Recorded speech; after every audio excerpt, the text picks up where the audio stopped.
Kalau kamu suatu hari menginap di hotel tua, lalu resepsionisnya bilang, semua kamar boleh kamu masuki, kecuali kamar 27, kamu bakal nurut, atau malah penasaran? Aku dulu mikir itu cuma mitos. Sampai malam itu, aku melihat pintu kamar 27 terbuka sendiri, dan yang ada di dalamnya bukan kamar. Tapi jalan pulangku hilang. Aku bukan orang yang gampang percaya hal mistis. Buatku, cerita hantu itu cuma hiburan. Seram sebentar, lalu lupa. Sampai aku dapat pekerjaan kontrak untuk mendata kamar-kamar di sebuah hotel lama yang sudah bertahun-tahun terbengkalai. Namanya Hotel Suryalaga. Lokasinya di pinggir kota. Jalannya sempit, sepi, dan kalau sore mulai gelap, suasananya berubah jadi aneh. Bukan karena aku takut, tapi karena hotel itu terasa seperti masih dihuni, walau dari luar terlihat mati. Saat aku masuk ke lobi, udara di dalam dingin. Bukan dingin AC, dingin yang bikin kulit merinding tanpa alasan. Di meja resepsionis, ada seorang pria tua. Namanya Pak Harun. Wajahnya lelah, seperti orang yang sudah terlalu lama menjaga sesuatu yang seharusnya tidak dijaga. Dia menatapku dari atas sampai bawah, lalu bertanya pelan, "Mas yang mau mendata kamar?" Aku mengangguk. Pak Harun memberi kunci-kunci kamar dengan tangan gemetar. Lalu sebelum aku naik ke lantai atas, dia berkata satu kalimat yang membuat langkahku berhenti. "Mas, kalau sampai lantai 2, lewati kamar 27. Aku sempat tersenyum kecil. Kupikir itu cuma peringatan soal kamar rusak. Tapi Pak Harun tidak tersenyum sama sekali. Dia menatapku lama, lalu berkata pelan, "Hotel ini bukan soal kamar rusak, Mas. Ini soal kamar yang tidak pernah kosong." Aku bukan tipe orang yang gampang takut. Kerjaanku juga bukan kerjaan yang bikin orang berpikir soal hal mistis. Aku cuma karyawan kontrak yang dapat tugas mendata kamar-kamar di sebuah hotel tua yang baru dibeli investor baru. Hotel itu namanya Hotel Suryalaga. Letaknya di pinggir kota, agak masuk ke dalam jalan kecil, dan kalau malam, daerah situ sepi banget. Lampu jalan jarang, pohon-pohon tua nutupin sebagian langit. Dan yang paling bikin aneh, hotel itu masih berdiri, tapi hampir nggak pernah terlihat ada tamu. Tapi pemilik barunya tetap mau buka lagi. Katanya, cuma perlu renovasi kecil dan pendataan ulang. Aku datang jam 5 sore. Di lobi, suasananya dingin. Bukan karena AC, tapi memang dingin, seperti bangunan yang lama nggak diisi manusia. Seorang resepsionis tua menyambutku. Namanya Pak Harun. Wajahnya keriput, matanya sayu, tapi cara ngomongnya pelan dan rapi. "Mas mau mendata kamar ya?" "Iya, Pak. Saya disuruh cek semua lantai. Sekalian catat kondisi kamar." Pak Harun mengangguk pelan. Lalu, sebelum aku naik, dia bilang satu kalimat yang bikin aku otomatis berhenti. "Kalau sampai lantai 2, lewati kamar 27. Aku ketawa kecil. "Kenapa, Pak? Ada yang rusak?" Pak Harun gak ikut ketawa. Dia cuma menatapku lama. "Mas, hotel ini bukan soal rusak. Ini soal, jangan mengganggu yang sudah menetap." Aku menelan ludah. Entah kenapa, untuk pertama kalinya hari itu, aku merasa jantungku agak berat. Aku mulai dari lantai 1. Semua kamar kosong. Banyak yang berdebu, tapi masih ada furnitur. Ada beberapa spray yang masih terlipat rapi. Aneh, hotel kosong, tapi seperti baru saja ditinggalkan. Aku catat semuanya, lalu naik ke lantai 2. Tangga kayu hotel itu berderit. Setiap langkah bunyinya panjang, seperti ada orang lain yang ikut melangkah di belakang. Tapi setiap aku menoleh, kosong. Begitu sampai lantai 2, suasananya berubah. Udara terasa lebih dingin. Bau lembab bercampur wangi bunga, seperti bunga melati, tapi terlalu tajam. Lorong lantai 2 panjang, lampunya redup, beberapa berkedip. Aku berjalan sambil melihat nomor kamar. 21, 22, 23. Dan di ujung lorong, aku melihatnya. Kamar 27. Pintunya berbeda, lebih bersih, seolah baru dicat. Di depan pintunya ada keset kecil warna merah tua. Kesetnya rapi, tidak berdebu. Padahal lorong lain penuh debu. Aku berhenti. Ingat kata Pak Harun, lewati kamar 27. Aku menghela napas. Aku cuma mendata, gumamku. Aku mendekat, dan saat aku berdiri tepat di depan pintu kamar 27, aku mendengar sesuatu. Pelan, seperti suara orang menggaruk dari dalam. Aku membeku. Suara itu berhenti. Lalu terdengar suara lain, suara napas, tepat di balik pintu. Seperti ada seseorang berdiri di sana, menempelkan wajahnya ke kayu pintu, dan bernapas pelan. Aku mundur satu langkah, dan saat itu, pegangan pintu kamar 27 bergerak sendiri. Sedikit, seperti diputar dari dalam. Aku nggak tahu kenapa, tapi tangan kananku refleks mengangkat buku catatan. Aku memaksa diri bicara, "Halo," tidak ada jawaban. Tapi pegangan pintu bergerak lagi. Kali ini lebih jelas. Aku mundur 2 langkah. Aku sudah mau pergi, sampai tiba-tiba terdengar suara perempuan. Lembut, tapi serak. "Mas." Aku terdiam. Suara itu dari dalam kamar. "Mas, tolong, buka." Aku menelan ludah. "Siapa?" "Dingin." Aku dingin. Aku tahu ini gila, tapi suara itu terdengar nyata. Aku mencoba rasional. Mungkin ada orang gelandangan masuk. Mungkin ada tamu yang nyasar. Aku mendekat, tanganku menyentuh gagang pintu, dan saat aku menyentuhnya, aku merasakan sesuatu. Dingin, bukan dingin biasa, dingin seperti menyentuh besi yang baru keluar dari freezer. Aku hampir menarik tangan, tapi suara perempuan itu kembali. Lebih dekat, seolah mulutnya tepat di balik celah pintu. "Mas, kamu sendirian ya?" Aku langsung menarik tangan, dan pada detik itu juga, pintu kamar 27 terbuka sendiri. Aku tidak langsung masuk. Aku berdiri di ambang pintu. Di dalam kamar, lampunya menyala.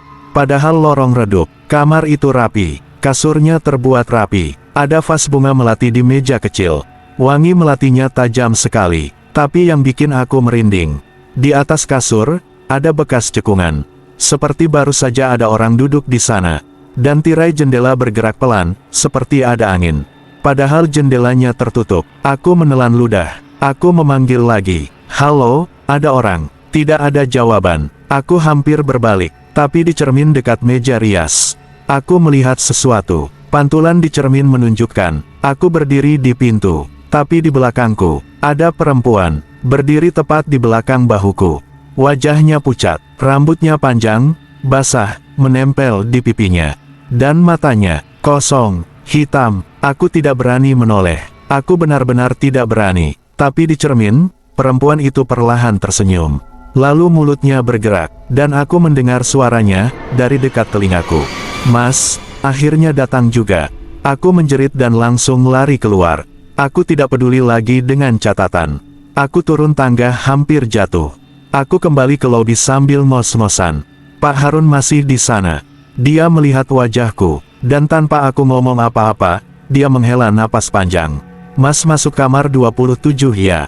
Aku gemetar. Saya lihat." Pak Harun mengangkat tangan. "Jangan cerita di sini." Dia menarikku ke belakang meja resepsionis, lalu membuka laci. Dari dalam, dia mengeluarkan sebuah buku tua. Buku tamu. Dia membukanya pelan, dan menunjuk satu halaman. Di sana ada daftar nama tamu. Bertahun-tahun lalu. Lalu Pak Harun menunjuk satu nomor kamar. 27. Di bawahnya ada nama, Nadia Pramesti. Aku menatap. Siapa itu? Pak Harun menelan ludah. Dulu, ada perempuan yang menginap sendiri. Kamar 27. Terus, Pak Harun menatapku dengan mata yang lebih lelah dari sebelumnya. Dia, nggak pernah check out. Aku diam. Dia meninggal. Pak Harun mengangguk. Tapi masalahnya, jasadnya nggak pernah ditemukan. Aku merinding. Terus, dia ada di kamar itu. Pak Harun tidak langsung jawab. Dia hanya menutup buku tamu.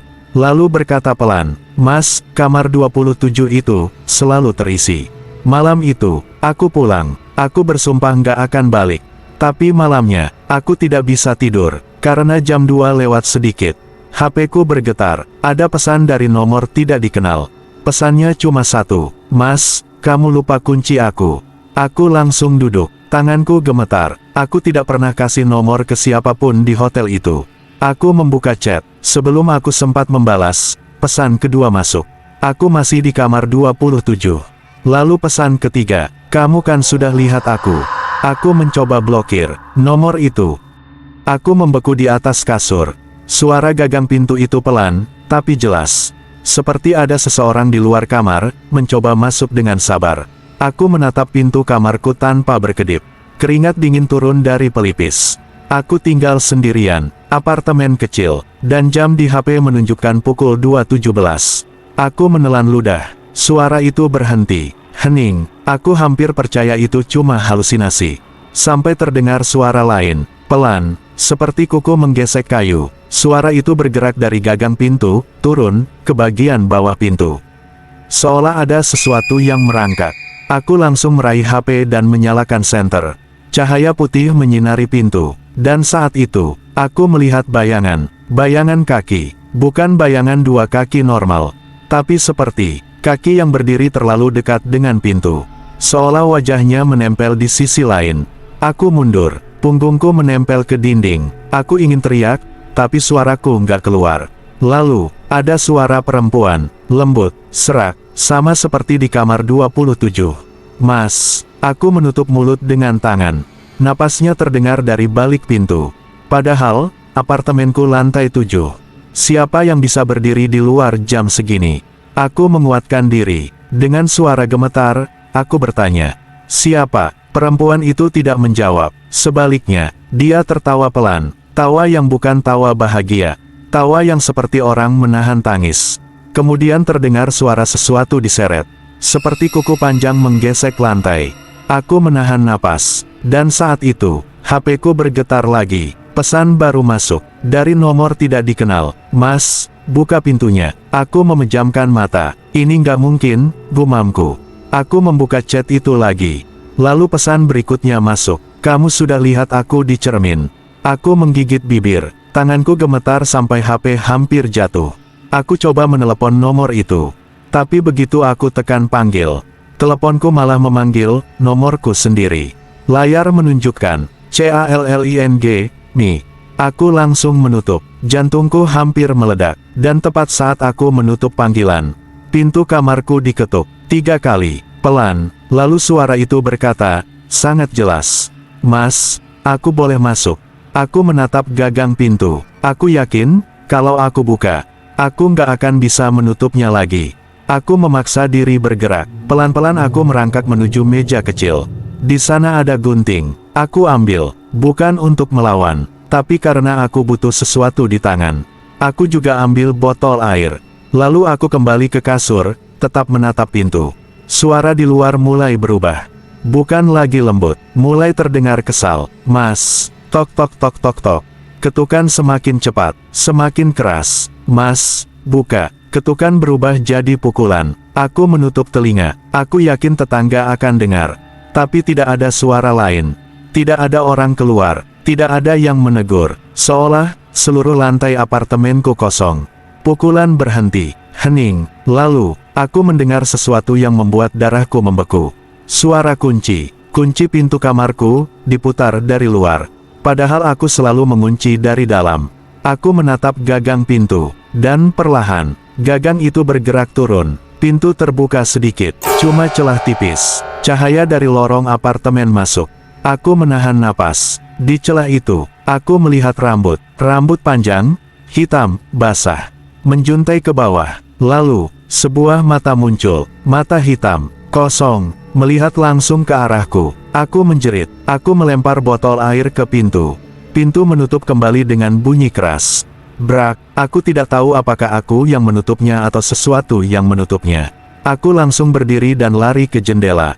Tanganku gemetar. Aku ingin loncat. Tidak, aku hanya ingin udara. Aku membuka jendela. Angin malam masuk. Tapi, angin itu membawa wangi melati. Tajam, sama seperti kamar 27. Aku memejamkan mata. Aku mulai menangis. Aku nggak kuat. Aku berbisik pelan. Tolong, pergi. Dan untuk beberapa detik, semuanya diam. Aku berpikir itu selesai. Sampai terdengar suara dari belakangku. Di dalam kamar, bukan dari pintu. Suara napas. Tepat di belakang leherku. Aku membeku. Dan suara itu berbisik. Mas, aku masuk lewat sini. Aku menoleh cepat. Tidak ada siapa-siapa. Tapi, di cermin kecil dekat lemari, aku melihat pantulan. Aku berdiri di dekat jendela. Dan di belakangku, perempuan itu berdiri. Lebih dekat dari sebelumnya. Kali ini wajahnya jelas. Pucat, bibirnya biru. Dan ada bekas seperti tali di lehernya. Dia tersenyum. Dan tangannya mengangkat sesuatu. Sebuah kunci. Kunci hotel. Di gantungan kunci tertulis, Suryalaga, 27. Aku mundur. Jangan. Perempuan itu melangkah maju. Dan saat dia melangkah, lantai kamarku basah. Jejak kaki basah. Seperti dia baru keluar dari kamar mandi. Tapi airnya bukan air biasa. Airnya berwarna agak gelap, seperti bercampur tanah atau darah yang sudah lama. Aku hampir pingsan. Aku jatuh duduk, dan perempuan itu berkata, pelan, "Mas, kamu yang buka pintu aku." Aku menutup mata. Aku nggak sengaja. Perempuan itu tertawa pelan, lalu suaranya berubah menjadi lebih dalam, lebih berat. "Kalau begitu, kamu yang gantikan aku." Aku membuka mata, dan tiba-tiba, lampu kamarku mati. Gelap total. Aku meraba HP. Aku menyalakan senter. Cahaya menyala. Dan, kamar apartemenku sudah berubah. Dindingnya bukan lagi dinding apartemen, tapi dinding wallpaper hotel tua. Lorong. Aku berdiri di lorong hotel. Lantai 2, lampu redup. Dan di depan mataku, pintu kamar 27 terbuka lebar. Dari dalam kamar terdengar suara air menetes. Dan suara perempuan itu, dari dalam kamar, memanggil, "Mas, masuk." Aku ingin lari, tapi kakiku berat, seperti ada yang menahan. Aku menoleh ke belakang. Lorongnya panjang, tapi ujung lorong tidak terlihat, seperti lorong itu memanjang tanpa akhir.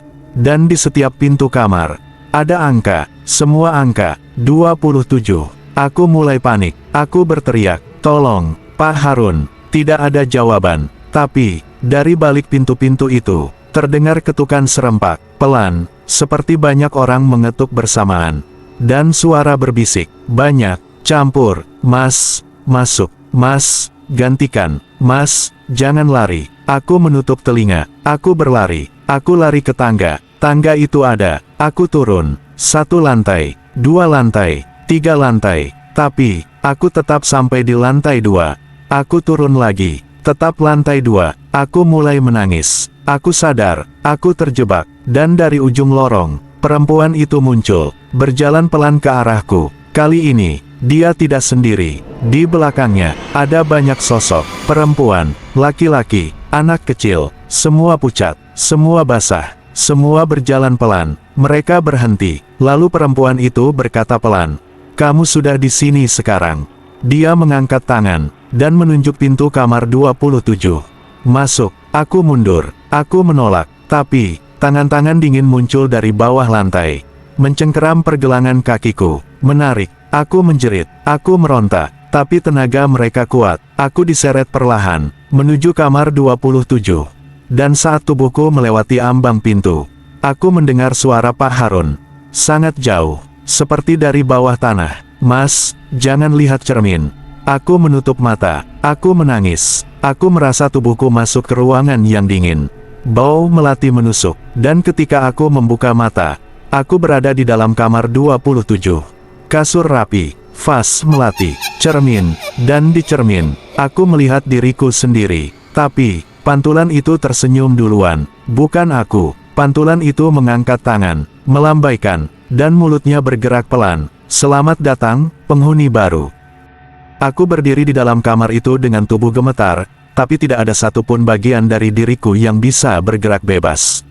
Udara di dalam kamar 27 terasa padat, seperti ada sesuatu yang menekan dada dan membuat napas jadi pendek.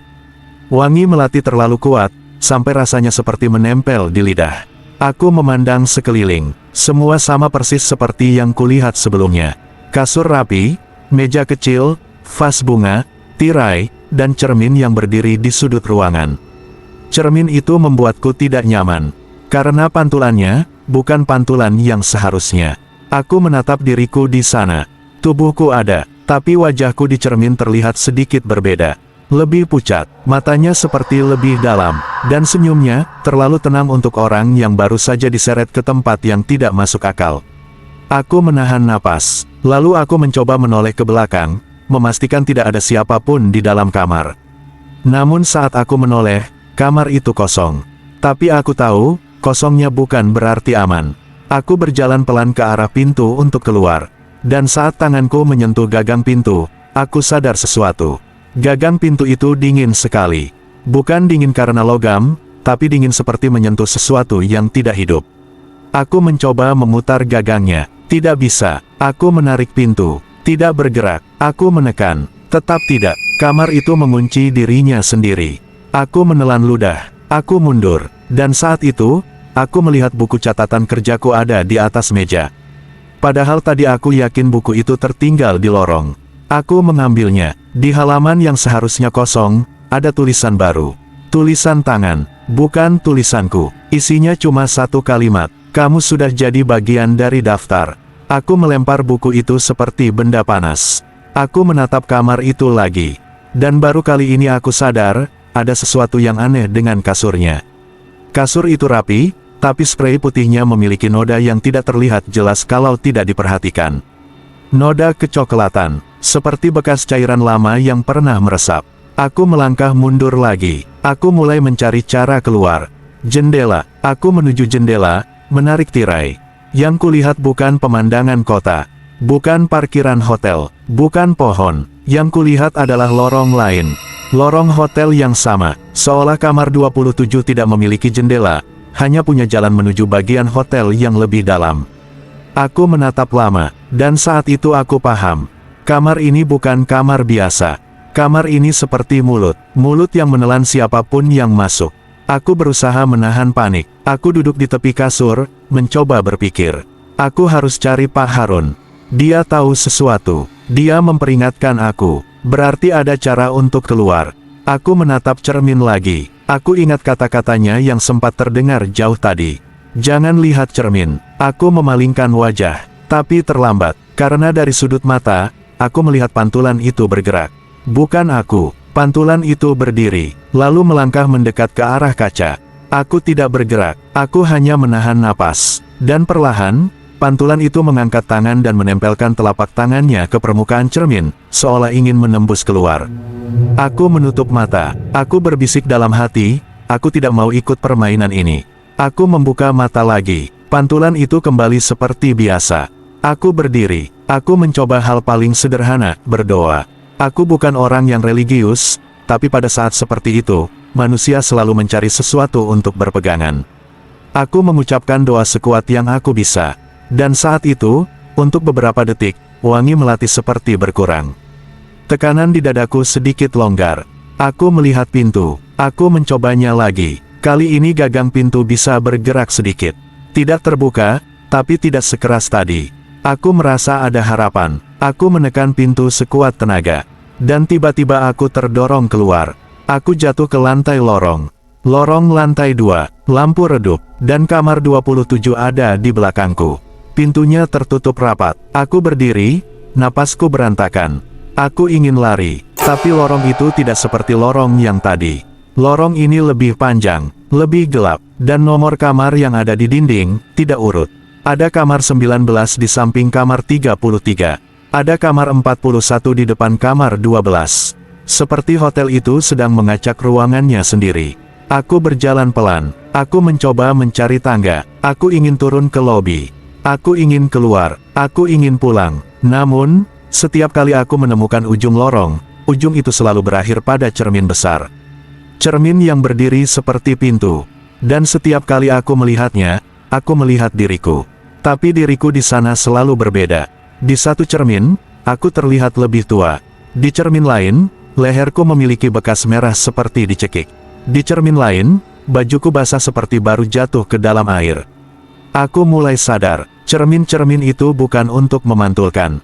Cermin-cermin itu seperti pilihan nasib. Aku memaksa diri menjauh. Aku terus berjalan sampai akhirnya aku melihat sesuatu yang membuatku hampir menangis lega. Pak Harun, dia berdiri di ujung lorong, dekat tangga. Tapi wajahnya, tidak seperti tadi. Dia terlihat lebih pucat, lebih lelah, dan matanya seperti menyimpan rasa bersalah yang sangat lama. Aku berlari mendekatinya. Pak, tolong saya. Pak Harun menatapku lama, lalu dia berkata pelan, Mas sudah lihat kamar 27. Aku mengangguk. Saya terjebak. Saya hampir nggak bisa keluar. Pak Harun menarik napas berat. Mas, saya sudah bilang jangan masuk. Aku nggak sengaja, Pak. Pintunya kebuka sendiri. Pak Harun menatap lantai. Dia memang begitu. Dia siapa? Pak, Nadia. Pak Harun tidak langsung jawab. Dia mengajak aku berjalan pelan menjauh dari kamar 27. Aku mengikuti. Kami turun satu tangga. Aneh, tangga itu tidak berderit. Seolah tangga itu juga sedang menahan suara. Di tengah tangga, Pak Harun berhenti. Dia menatapku dengan serius. Mas, saya mau tanya. Mas tadi lihat cermin. Aku terdiam. Aku tidak ingin bohong. Aku mengangguk pelan. Pak Harun memejamkan mata. Kalau sudah lihat cermin, artinya dia sudah bisa nyangkut di pikiran Mas. Apa maksudnya? Pak Harun menatapku. Mas, kamar 27 itu bukan cuma kamar. Itu perangkap. Aku menahan napas. Pak Harun melanjutkan. Dulu, Nadia itu bukan korban biasa. Dia punya dendam. Dendam ke siapa? Pak Harun menelan ludah. Ke hotel ini. Aku bingung. Pak Harun menatapku seperti orang yang akhirnya menyerah untuk menyimpan rahasia. Mas, dulu hotel ini pernah ramai. Banyak orang kaya, banyak acara, banyak tamu. Dia menghela napas. Tapi ada satu hal yang hotel ini sembunyikan, kamar 27 dulu bukan kamar tamu. Aku menatapnya. Terus itu apa? Pak Harun berkata pelan. Itu kamar untuk menutup mulut orang. Aku merinding. Pak Harun melanjutkan. Dulu ada orang-orang yang menghilang. Ada yang datang, lalu tidak pernah pulang. Mereka bukan hilang di jalan. Mereka hilang di sini. Aku merasa kakiku lemas. Dan Nadia, Pak Harun menatapku. Nadia salah satu yang tahu. Dia bukan korban yang tidak mengerti. Dia datang untuk membongkar. Aku menelan ludah. Pak Harun mengusap wajahnya. Tapi dia kalah. Dia masuk kamar 27, dan dia tidak pernah keluar. Aku menatap lorong. Aku tiba-tiba merasa hotel itu bukan bangunan, tapi makhluk. Makhluk yang sudah memakan banyak orang. Aku bertanya pelan. Kalau begitu, kenapa kamar itu masih ada? Kenapa nggak dihancurkan? Pak Harun tersenyum pahit. Mas, kamar 27 itu tidak bisa dihancurkan. Aku menatapnya, karena kamar itu bukan dibangun. Pak Harun menatapku tajam. Mas, kamar itu tumbuh. Aku menahan napas. Dan sekarang, kamar itu sudah memilih Mas. Aku menggeleng. Tidak, saya nggak mau. Pak Harun mendekat. Mas, dengar baik-baik. Kalau Mas mau selamat, Mas harus tahu satu hal. Aku menatapnya. Pak Harun berkata, Nadia bukan satu-satunya penghuni kamar 27. Aku diam. Pak Harun melanjutkan. Ada banyak, dan semuanya pernah jadi orang seperti Mas. Masuk tanpa sengaja. Aku merasa tenggorokan kering. Pak Harun menatapku dengan mata yang hampir seperti meminta maaf. Dan ada satu aturan, supaya Mas bisa keluar dari hotel ini. Apa? Pak Harun menatap lurus ke arah kamar 27, meski kamar itu tidak terlihat dari tangga. Dia berkata pelan, Mas harus menemukan, siapa yang pertama kali mengunci kamar 27. Aku bingung. Siapa? Pak Harun menggeleng. Bukan nama, bukan orang. Aku semakin takut. Pak Harun menatapku. Mas harus menemukan kunci yang pertama. Aku menelan ludah. Di mana? Pak Harun menjawab dengan suara berat. Di bawah hotel. Aku terdiam. Bawah hotel. Pak Harun mengangguk. Ruang bawah tanah. Aku ingin mundur. Aku ingin lari. Tapi aku sadar, aku tidak punya pilihan. Karena saat aku menatap tanganku, di pergelangan tanganku ada bekas. Bekas seperti angka. Samar, tapi jelas. 27. Dan wangi melati kembali datang. Lebih kuat, lebih dekat, seolah ada seseorang berdiri tepat di belakangku. Aku menatap angka 27 di pergelangan tanganku lama sekali. Bekas itu bukan tinta, bukan luka, tapi seperti cap yang meresap ke dalam kulit. Aku menggosoknya berkali-kali, tidak hilang. Pak Harun menyuruhku tetap tenang, tapi aku bisa melihat sendiri, tangannya gemetar saat menunjuk ke arah tangga yang menuju bawah. Tangga itu bukan tangga utama hotel. Tangga itu ada di belakang pintu kecil dekat area karyawan. Di pintunya ada tulisan yang sudah pudar, tapi masih bisa dibaca. Akses staf. Aku menatap pintu itu seperti menatap lubang. Lubang yang kalau aku masuk, mungkin aku tidak akan kembali. Pak Harun membuka pintu itu pelan. Udara dari dalam langsung menyergap. Bau tanah lembab, bau besi, dan sesuatu yang lebih tajam, seperti bau kain basah yang disimpan terlalu lama. Aku berdiri di ambang pintu, ragu. Pak Harun menoleh ke arahku. Mas, kalau Mas mundur sekarang, kamar 27 akan cari jalan lain. Aku menelan ludah. Jalan lain. Pak Harun mengangguk. Mas akan dibawa ke sini lagi. Bisa lewat mimpi, bisa lewat cermin, bisa lewat apa saja. Aku merasa perutku mual. Aku tidak tahu mana yang lebih buruk, turun ke bawah, atau hidup dengan ketakutan seumur hidup. Aku menarik napas panjang, lalu aku melangkah masuk. Tangga itu turun ke bawah. Setiap anak tangga seperti semakin dingin. Lampu di atas kepala hanya satu, redup, dan semakin jauh. Pak Harun berjalan di depan. Aku mengikuti, sambil memegang dinding agar tidak jatuh. Dindingnya basah, lembabnya terasa seperti kulit manusia. Aku tidak berani berpikir lebih jauh. Semakin turun, semakin sunyi. Tidak ada suara apapun. Seolah tempat itu menelan suara. Kami sampai di sebuah pintu besi. Pintu itu tebal, ada gembok tua yang menggantung. Pak Harun mengambil kunci dari saku. Kunci itu juga tua. Dia memasukkannya, dan pintu itu terbuka. Di balik pintu besi, ada ruang bawah tanah. Aku menahan napas. Ruangan itu luas, tapi gelap. Hanya ada lampu kecil di sudut. Dan di tengah ruangan, ada sesuatu yang membuat kakiku lemas. Banyak pintu. Pintu-pintu kamar hotel, berdiri berjajar, tapi tidak menempel di dinding. Seperti pintu-pintu itu dicabut dari kamar-kamar dan disusun di sini. Masing-masing pintu ada nomornya, dan hampir semuanya bernomor 27. Aku menatap Pak Harun. Ini apa? Pak Harun menjawab pelan. Ini tempat mereka menyimpan jalan. Aku tidak mengerti. Pak Harun berjalan pelan melewati pintu-pintu itu. Aku mengikuti. Di lantai, ada garis-garis kapur yang membentuk lingkaran besar. Di beberapa titik, ada bekas hitam. Seperti bekas sesuatu yang pernah dibakar. Pak Harun berhenti di depan sebuah pintu. Pintu itu tidak bernomor, pintunya lebih tua, kayunya lebih gelap, dan gagangnya bukan gagang biasa. Gagangnya berbentuk lingkaran besi seperti pegangan pada peti tua. Pak Harun menatap pintu itu lama. Ini pintu pertama. Aku menelan ludah. Kunci yang pertama ada di sini. Pak Harun mengangguk. Kalau Mas bisa dapatkan kunci itu, Cap 27 di tangan Mas akan hilang. Aku mendekat, tapi tubuhku menolak. Ada rasa tidak nyaman yang kuat. Seperti ruangan itu tidak ingin aku mendekati pintu tersebut. Aku bertanya pelan, Pak, dulu ini tempat apa? Pak Harun tidak langsung menjawab.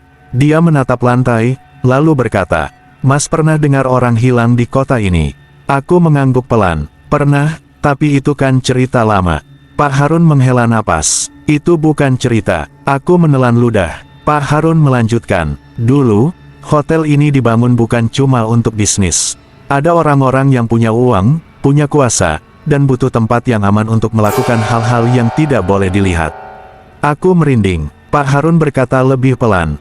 Yang masuk kamar 27, bukan semua tamu. Tapi orang-orang yang dianggap mengganggu. Aku menatap pintu tua itu.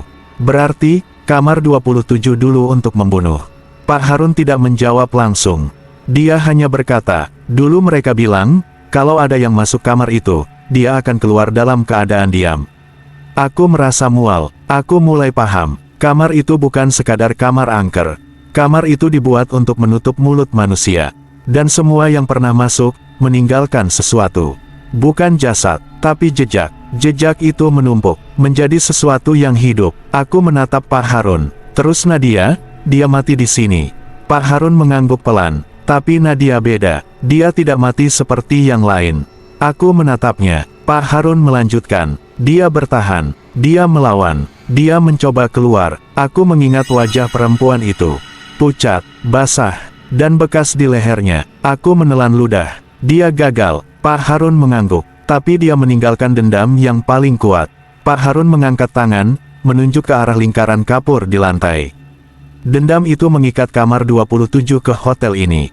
Mengikat pintu-pintu, mengikat semua jalan. Aku bertanya pelan, kenapa Bapak masih kerja di sini? Pak Harun menatapku. Wajahnya berubah seperti orang yang memikul dosa. Karena saya dulu, ikut mengunci pintu ini. Aku terdiam, dada terasa kosong. Kamu, Pak Harun mengangguk. Saya bukan resepsionis dulu. Saya staf keamanan. Aku mundur setengah langkah. Berarti Bapak, Pak Harun memejamkan mata. Saya lihat banyak orang masuk kamar 27. Saya dengar banyak teriakan. Tapi saya tetap diam. Aku menatapnya. Aku tidak bisa marah. Karena wajahnya tidak terlihat seperti orang jahat. Wajahnya terlihat seperti orang yang sudah dihukum lebih lama daripada siapapun. Pak Harun membuka mata. Mas, saya sudah tua. Saya sudah terlalu lama di sini. Saya cuma mau satu hal sebelum mati. Aku menatapnya. Pak Harun berkata pelan, saya mau kamar 27 berhenti memilih orang. Aku menelan ludah. Aku menatap pintu pertama itu lagi. Kalau begitu, kita buka. Pak Harun menggeleng. Mas yang harus buka. Aku menatapnya. Kenapa saya? Pak Harun menjawab, karena kamar 27 sudah tandai Mas. Kalau saya yang buka, pintu itu tidak akan merespon. Aku ingin menolak, tapi aku tahu, ini sudah tidak bisa ditawar. Aku mendekat, aku menaruh tangan di gagang pintu tua itu. Dingin sekali, aku memutar, pintu itu tidak terkunci. Pintu itu terbuka dengan mudah. Terlalu mudah, aku menahan napas. Di balik pintu itu bukan ruangan, bukan kamar, tapi lorong sempit yang turun lebih dalam. Lebih gelap, seperti tenggorokan. Aku menatap Pak Harun. Di bawah lagi, Pak Harun mengangguk. Di bawah itu, tempat kunci pertama disimpan. Aku menelan ludah. Aku melangkah masuk. Lorong itu sempit. Dindingnya tanah. Tidak ada lampu. Aku hanya mengandalkan cahaya dari belakang. Semakin jauh aku berjalan, cahaya itu makin kecil. Dan tiba-tiba, aku sadar. Aku tidak mendengar langkah Pak Harun lagi. Aku menoleh. Pak Harun berdiri di ambang pintu. Tidak ikut masuk. Pak, kenapa berhenti? Pak Harun menatapku dengan mata berat. Saya tidak bisa masuk. Aku terdiam. Kenapa? Pak Harun berkata, karena saya sudah jadi bagian dari hotel ini. Aku merasa tenggorokan tercekat. Jadi Bapak, Pak Harun mengangguk pelan. Saya tidak pernah benar-benar pulang sejak dulu. Aku menatapnya dengan mata panas. Aku ingin marah. Aku ingin bertanya 1000 hal. Tapi sebelum aku bisa bicara, Pak Harun berkata pelan. Mas, jangan percaya apapun yang Mas lihat di bawah. Jangan percaya wajah yang Mas kenal. Aku menelan ludah. Kalau saya dapat kunci itu, saya bisa keluar. Pak Harun tidak menjawab langsung. Dia hanya berkata, Mas bisa memilih. Aku bingung. Memilih apa? Pak Harun menatapku lama, lalu berkata, Mas bisa keluar, atau Mas bisa menutup pintu ini untuk selamanya. Aku membeku. Menutup untuk selamanya. Pak Harun mengangguk. Tapi kalau Mas menutupnya, Mas tidak akan pulang. Aku menatap lorong gelap di depanku. Aku menatap pintu di belakangku. Aku sadar, inilah inti kamar 27. Hotel itu bukan cuma ingin menakut-nakuti. Hotel itu ingin mengganti penjaga. Mengganti orang yang mengunci. Aku menelan ludah. Aku melangkah lebih dalam, dan pintu di belakangku tertutup sendiri. Sekarang, aku sendirian, dan di ujung lorong gelap itu, aku melihat sesuatu. Sebuah benda kecil berkilau, seperti kunci, tergeletak di atas lantai. Aku berjalan mendekat, semakin aku sadar, kunci itu berada di depan sebuah cermin. Cermin tua, berdiri di ujung lorong, dan di cermin itu, aku tidak melihat diriku. Aku melihat Nadia, dia berdiri menghadapku dari dalam cermin. Tersenyum pelan, dan dengan bibir yang bergerak tanpa suara, dia mengatakan satu kalimat yang aku mengerti tanpa mendengar. Kalau kamu ambil kunci itu, kamu jadi aku. Aku berdiri di depan cermin tua itu, menatap Nadia yang ada di dalamnya. Dia tidak berbicara, tapi aku mengerti, karena tatapannya seperti menempel langsung ke kepalaku. Kunci pertama tergeletak di lantai, tepat di bawah cermin. Kecil, tua, dan anehnya, terlihat bersih, seolah baru saja diletakkan. Aku tidak bergerak, aku takut. Bukan takut pada Nadia, tapi takut pada pilihan yang sudah menunggu. Kalau aku ambil kunci itu, aku mungkin bisa keluar. Tapi aku juga mungkin menggantikan Nadia. Menjadi penghuni, menjadi orang yang menunggu di balik pintu. Aku menelan ludah dan memejamkan mata. Aku mencoba mengingat hidupku di luar. Wajah ibuku, teman-teman, kamar apartemen. Hal-hal kecil yang dulu terasa biasa, tapi sekarang terasa sangat jauh. Aku membuka mata. Nadia masih di sana, di dalam cermin. Dia tersenyum lebih lebar, dan saat itu aku sadar sesuatu yang membuatku mual. Senyumnya bukan senyum orang yang ingin bebas. Senyumnya adalah senyum orang yang sudah lama menunggu, dan akhirnya menemukan pengganti. Aku mundur setengah langkah. Aku ingin lari, tapi lorong sempit di belakangku sudah berubah. Bukan lagi lorong tanah. Lorong itu sekarang terlihat seperti lorong hotel. Bersih, panjang, dan di ujungnya ada pintu kamar 27. Seolah kamar itu memanggilku pulang. Aku menatap kembali kunci itu. Aku menatap Nadia, dan baru saat itu aku melihat hal yang paling mengerikan. Di leher Nadia ada bekas. Tapi bukan cuma bekas dicekik. Ada bekas seperti rantai. Seperti dulu dia diikat. Dan di pergelangan tangannya, ada angka. Bukan 27, tapi angka lain. Angka itu samar, tapi aku bisa membacanya. 01. Aku terdiam. Aku menatap angka itu lama. Lalu aku menatap tanganku sendiri. Di pergelangan tanganku, masih ada 27. Aku mulai paham, Nadia bukan penghuni kamar 27 pertama. Dia hanya salah satu yang pernah sampai ke kunci pertama. Dia hampir berhasil, tapi gagal, dan sejak itu, dia menunggu. Aku berbisik pelan, walau suaraku hampir hilang. Kalau kamu bukan yang pertama, siapa yang pertama? Nadia di dalam cermin tidak menjawab. Tapi cermin itu mulai berubah. Permukaannya tidak lagi memantulkan seperti kaca. Permukaannya seperti air yang tenang. Dan dari dalamnya, muncul bayangan lain.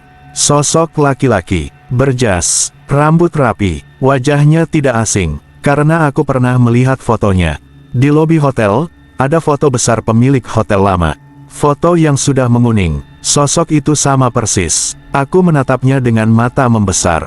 Sosok itu berdiri di samping Nadia, di dalam cermin. Dan Nadia terlihat seperti takut.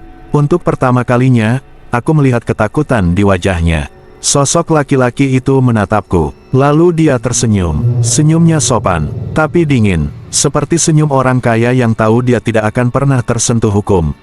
Aku ingin mundur, tapi kakiku seperti ditahan. Laki-laki itu mengangkat tangan dan menunjuk kunci pertama. Aku mengerti maksudnya, dia ingin aku mengambilnya. Aku menatap Nadia, Nadia menatapku, matanya seperti berkata, jangan. Tapi mulutnya tersenyum, dan disitulah aku sadar. Nadia tidak sepenuhnya Nadia lagi.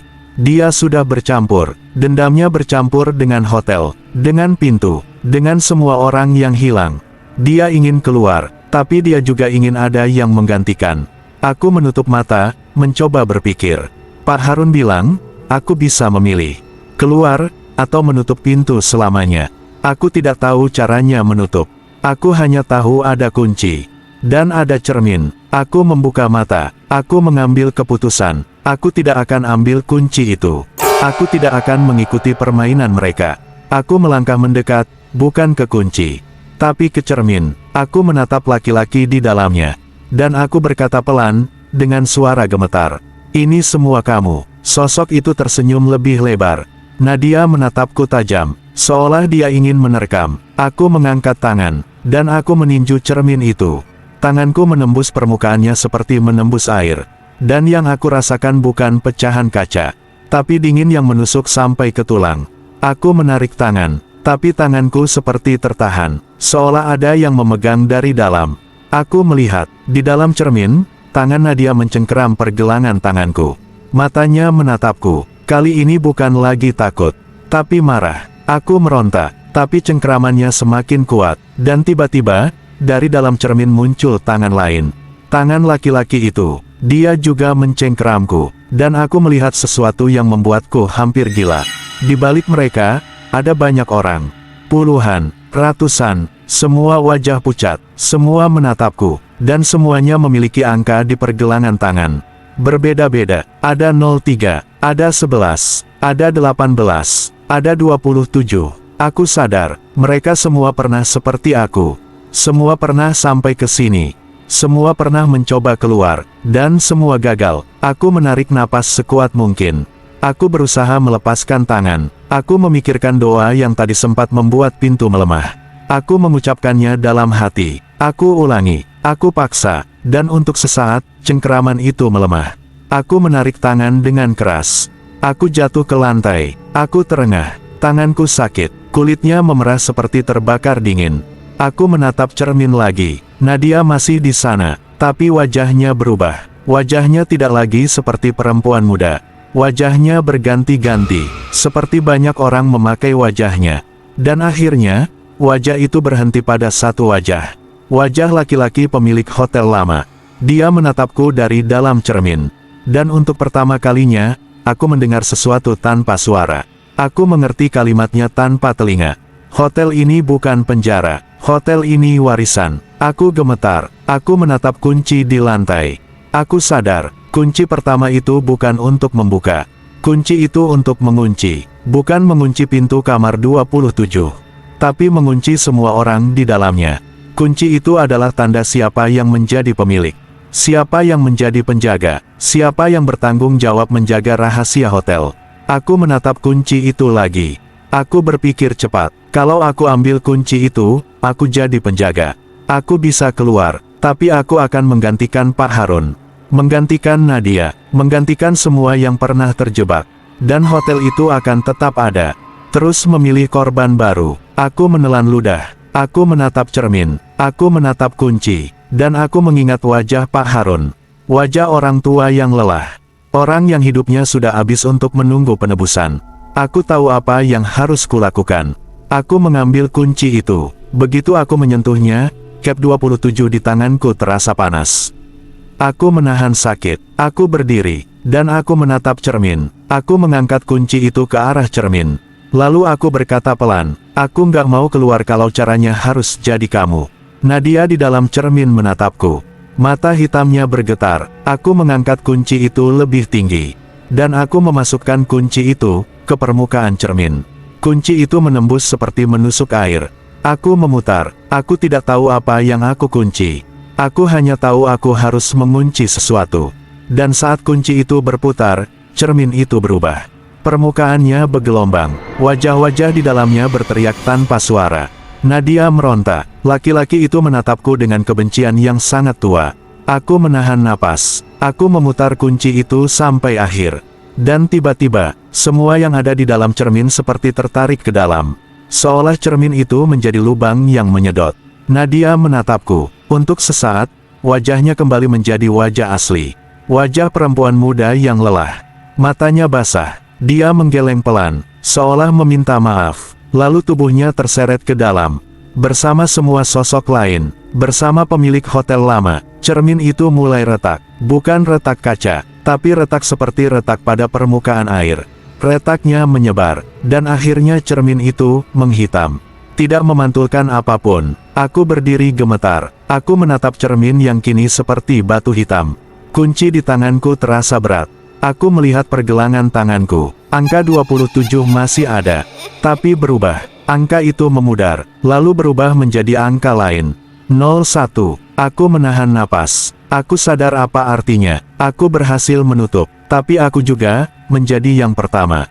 Menjadi penjaga baru. Aku ingin menolak. Aku ingin menghapusnya. Tapi sudah terlambat. Lorong di sekitarku berubah lagi. Lorong tanah kembali. Pintu pertama terbuka, dan dari luar, aku melihat Pak Harun. Dia menatapku, matanya berkaca-kaca. Aku berjalan keluar, Pak Harun menatap tanganku. Dia melihat angka 01. Dia menutup mulutnya, seolah menahan tangis. Aku bertanya pelan, Pak, saya bisa pulang? Pak Harun mengangguk, tapi jawabannya tidak membuatku lega. Karena dia berkata pelan, Mas bisa pulang, tapi hotel ini sekarang akan selalu tahu jalan ke Mas. Aku terdiam. Berarti saya, Pak Harun mengangguk. Mas yang pegang kuncinya sekarang. Aku menatap kunci itu. Aku merasa tubuhku dingin. Aku merasa ada sesuatu yang berubah di dalam diriku. Seolah sebagian dari hotel itu ikut menempel. Pak Harun menatapku lama. Lalu dia berkata, Mas, tolong, jangan biarkan kamar 27 dibuka lagi. Aku mengangguk pelan. Kami berjalan keluar dari ruang bawah tanah. Naik tangga. Kembali ke lorong hotel, lorong lantai 2, dan saat kami sampai di depan kamar 27. Pintunya tidak ada, yang ada hanya dinding polos. Seolah kamar itu tidak pernah ada. Aku menatapnya, aku merasa lega, aku hampir percaya semuanya selesai. Sampai aku melihat sesuatu di dinding itu. Sebuah bekas angka, samar, baru, angka itu bukan 27. Angka itu, 01, aku menelan ludah. Pak Harun menatap angka itu. Lalu dia menatapku. Wajahnya berubah seperti orang yang baru sadar sesuatu yang lebih buruk. Mas, aku menoleh. Apa? Pak Harun berkata pelan. Mas, kamar 27 sudah hilang. Aku mengangguk. Berarti selesai. Pak Harun menggeleng. Bukan, aku menatapnya. Pak Harun berkata, suaranya pecah. Kamar itu tidak hilang. Dia menatap angka 01 di dinding. Kamar itu pindah. Aku menatap angka itu. Tubuhku lemas. Aku sadar, aku menutup kamar 27. Tapi aku tidak menghancurkannya. Aku hanya mengganti nomornya. Dan sekarang, aku adalah orang yang membawa pintu itu kemanapun aku pergi. Aku menggenggam kunci itu kuat-kuat.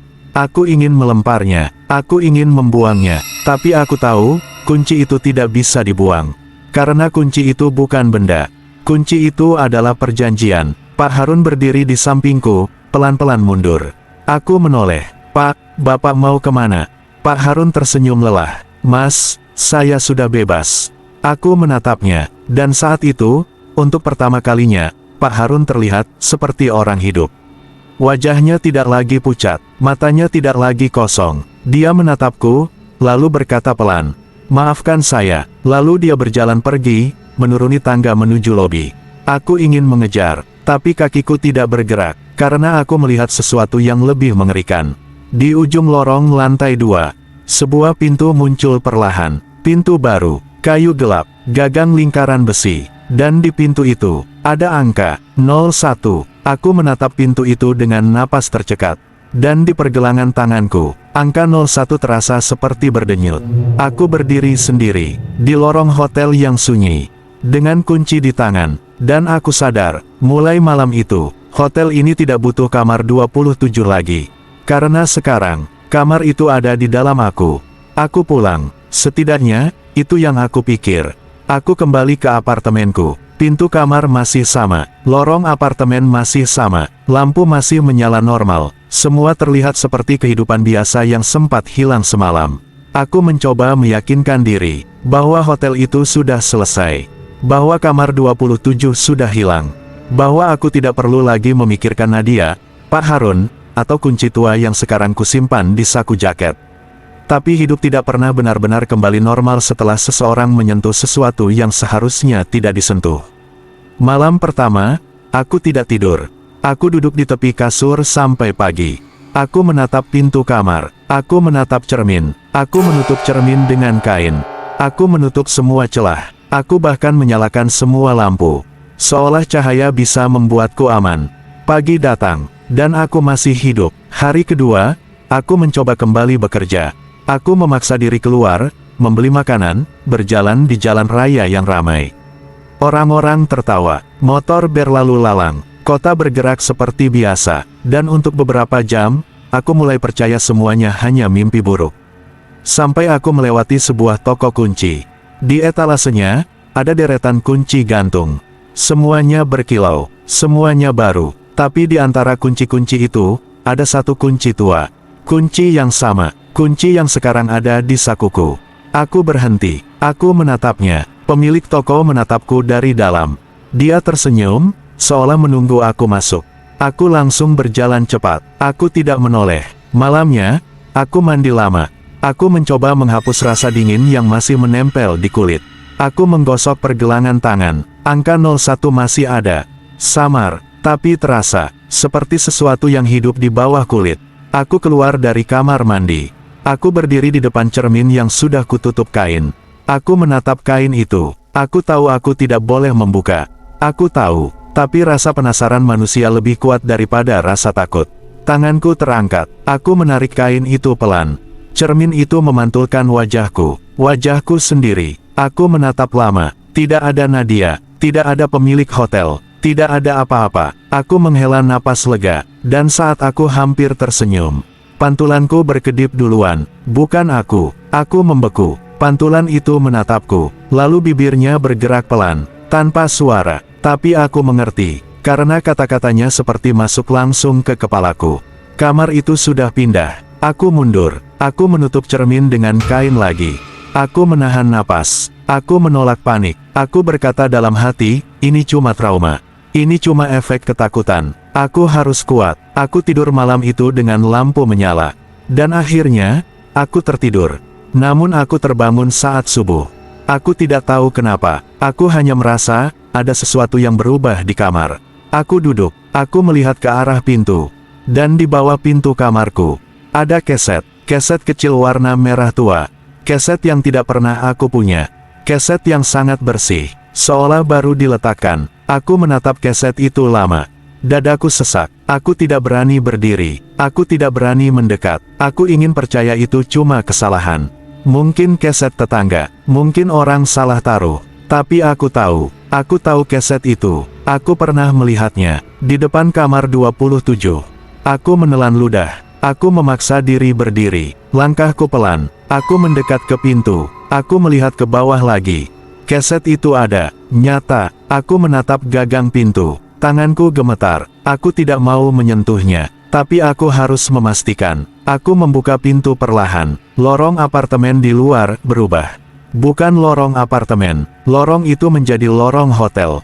Lampu redup, dinding tua, udara dingin, dan di ujung lorong, ada pintu. Pintu kayu gelap, dengan angka di tengahnya, 01. Aku mundur cepat. Aku menutup pintu. Aku mengunci. Aku menahan napas. Aku melihat ke sakuku. Kunci tua itu masih ada. Aku menggenggamnya, dan saat itu, aku sadar sesuatu yang lebih menyakitkan dari ketakutan.